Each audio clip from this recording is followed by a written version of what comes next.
ఇవాళ పవిత్రమైన దినం ఈ రోజు శ్రావణ శుక్రవారం. మన సాంప్రదాయం ప్రకారం మన తాలూకా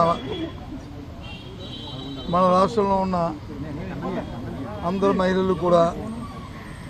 ఇవాళ అమ్మవారికి వరలక్ష్మి వ్రతం పూజ చేసుకుని వారి కుటుంబం వారి తాలూకా పిల్ల పాప అందరూ కూడా చల్లగా ఉండాలని ఆ భగవంతుని అమ్మవారిని మరి వాళ్ళు కోరుకున్న దినం. ఈ పర్వదినాన్ని నాడు ఆ అమ్మవారు ఈ రాష్ట్రంలో ఉన్న మహిళా సోదరిమణులకి ప్రజలందరికీ కూడా వారు ఆశీస్సులు ఇచ్చి సుఖంగా చల్లగా చూడాలని మరి వారిని ముందుగా నేను ప్రార్థించుకుంటూ, మరి మన జిల్లాలో జరిగిన స్థానిక సంస్థల ఎమ్మెల్సీ ఎన్నికల్లో పర్వం ఈ రోజుతో